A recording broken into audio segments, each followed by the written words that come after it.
welcome to Take Two Radio Music. I'm Pam, your host, and joining me today is Matt and Andrew from the Como Brothers Band, and I do believe I have one of them on the phone who's with me now. Hi, how you doing? This is Andrew. Andrew, how you doing, Andrew? I'm doing well. How are you? I'm good, thank you. Where's your brother? He's actually not going to make it. It's just going to be me. Oh, okay. Well, then let me rephrase that. Joining me today is Andrew. What happened to him? I hope he's okay. Oh, he's all right. Yep, he's just he's out right now. Oh, okay. Okay. Yep.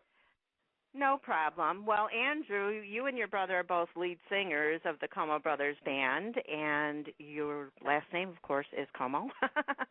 Yeah. So yep. It was pretty easy to pick out the name of the band, I would guess, right? Yeah, it was one of those things. It was like, why don't we just do that? We went through a bunch of names when we were younger, and none of them really stuck. A lot of them were a little cliche, a little corny, and it just ended up being, why don't we just stick the name that defines us already. Right, and you know what? It's not like you have a last name that's hard to pronounce, so that's a good thing too. Right. Unfortunately, my maiden name was one of those that everybody always screwed up, so that would not be the name of my band if I was in one. What was it?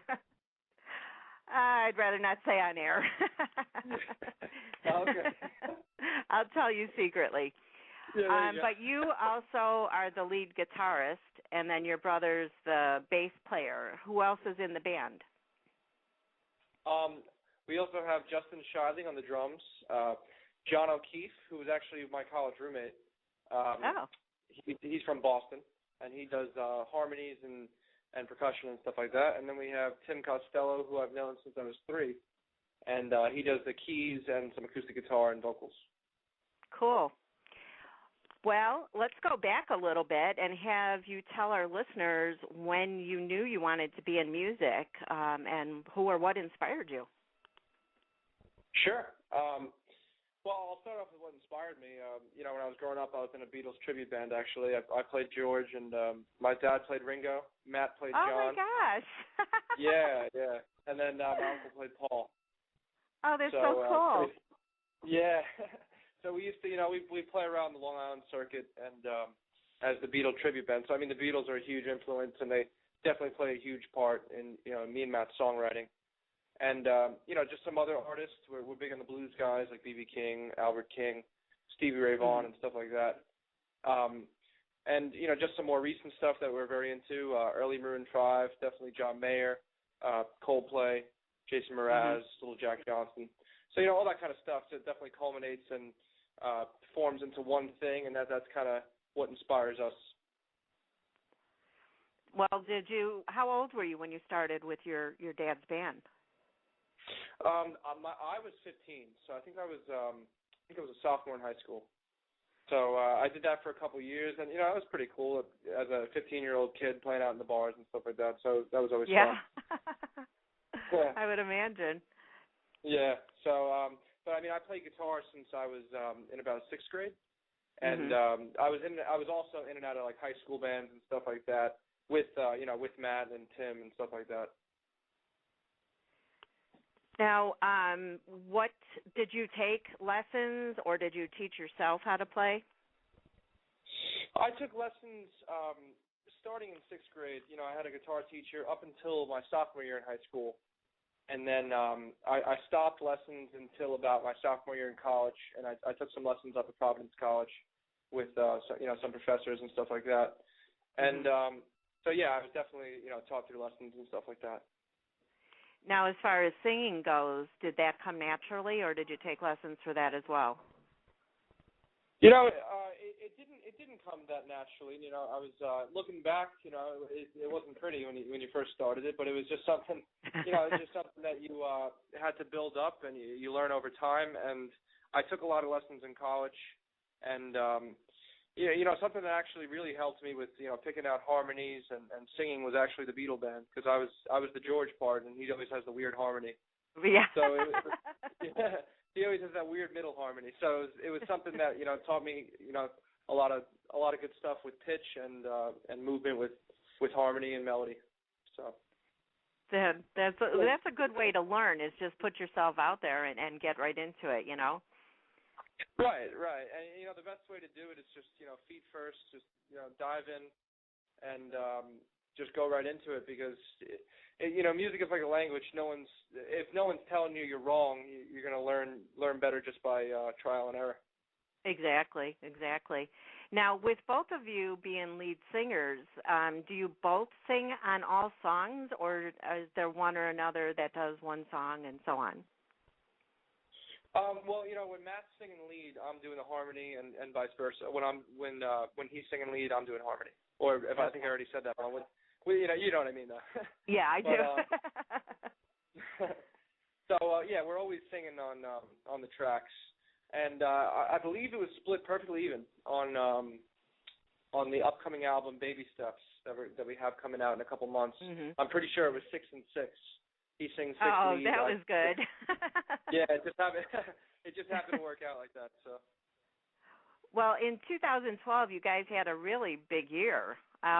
You were selected by the Ernie Ball Battle of the Bands to perform at the Warped Tour in the Nassau Coliseum. You played the Nikon Jones Beach Theater side stage before Rachel Crow, Cody Simpson, Big Time Rush. What was that like for you? Did it seem surreal that you were playing on the same stage as they were, or how did you feel? It was a very cool experience. I'll start with the Warped Tour. That was just unbelievable. It was such a overwhelming experience in terms of just the size of it. It was all in the Nassau Coliseum parking lot, and there was just so many bands I knew as a kid, even growing up, that I had seen. And a couple of them I met, and I shared the stage with a couple of them, and it was really cool. And playing at Jones Beach, that was unbelievable, because I've seen bands there as a kid, growing up my whole life, and it was something that was definitely something I always remember. Did you get to talk with any of them, like before or after the show? Yeah, I talked to there was a bunch of Long Island bands at Warped Tour. I talked to Patent Pending. I don't know if you know them. I believe they're also a Mount Sinai band. But they actually played in the Billboard Music Awards, which is pretty cool, pretty recently. And and there was we talked to I think it was some of Taking Back Sunday's camp and stuff like that. So we definitely talked to some bands. It was pretty cool. Did any of them give you any advice? I'm sure I asked some stuff. I'm trying to think back. I think just the general message was just keep going. We were definitely one of the youngest ones there. A lot of them were towards 30 or around 30. So it was definitely, we were just trying to pick up everything they were doing and just how they were acting and stuff like that. So it was pretty cool. Well, I'm sure that you had a great time and everybody enjoyed your music, because I know I love each and every one of your songs. It's really hard for me to even pick out a favorite at this time. Well, thank you. Thank you. You're welcome. You guys are also named Emerging Artists by S&IS Shortcut to Sony, and got to go to the Sony building and have some of the A&Rs listen to your music. Did that make you nervous, and what did they say to you? It was definitely a long day that day. I remember that day. We went into the Sony building, and there was a bunch of different artists, and pretty much what they had us do is they went around and took pictures and videos and stuff like that. And did interviews, and at the end of the day, the promise was we get to be heard by an A&R in Sony. And after it was an over a 12-hour day, and by the end of the day, wow. we're like, are we actually going to get to meet this guy that they're saying we're going to meet? Uh-huh. And we went up, and his name was Kirk. I can't remember his last name, but we went up and he listened to it, and it was definitely a nerve-wracking experience, because he sat us down in the room, and it was the speed of sound that we had out at the time. And he kind of rifled through a couple songs, and by the time he got to I Don't Like You, he stopped, and he listened to that, and he liked it. And but it was a nerve-wracking experience watching somebody listen to your music, especially when you just released it. Of course, yeah. But well, it was definitely a cool thing. Yeah, I'm sure that that's an experience that you'll never forget, and that you'll hold with you for the rest of your life, because it being the first time that somebody in the industry like that actually sat with you while listening to the music. Right, exactly. Now, besides playing these other great venues like the Hard Rock and Six Flags and festivals, you had some of your music on MTV's Real World and on the E! Channel for the Kardashians. How did that end up happening? A licensing company contacted Matt, actually, and they wanted to know if they could license our songs, and we had never done that up to that point.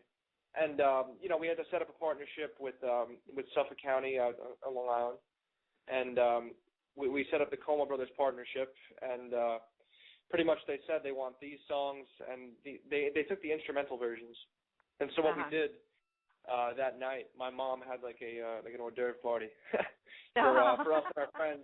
And I had never watched the Real World up until that point. And I sat down and watched the whole episode, and I got to tell you, it was a really cool thing hearing your song come on TV. So that was something I can imagine. Even if it's just the instrumental, it's you guys playing. That's something that you want to happen, and millions of people watch that show.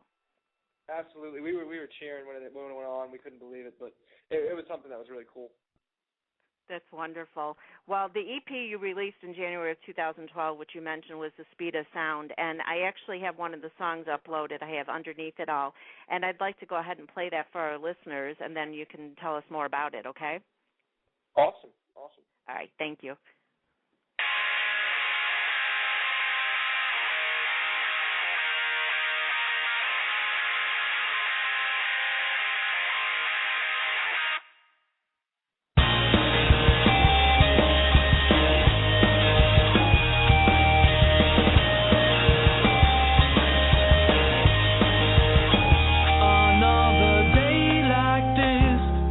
Be healthy for me,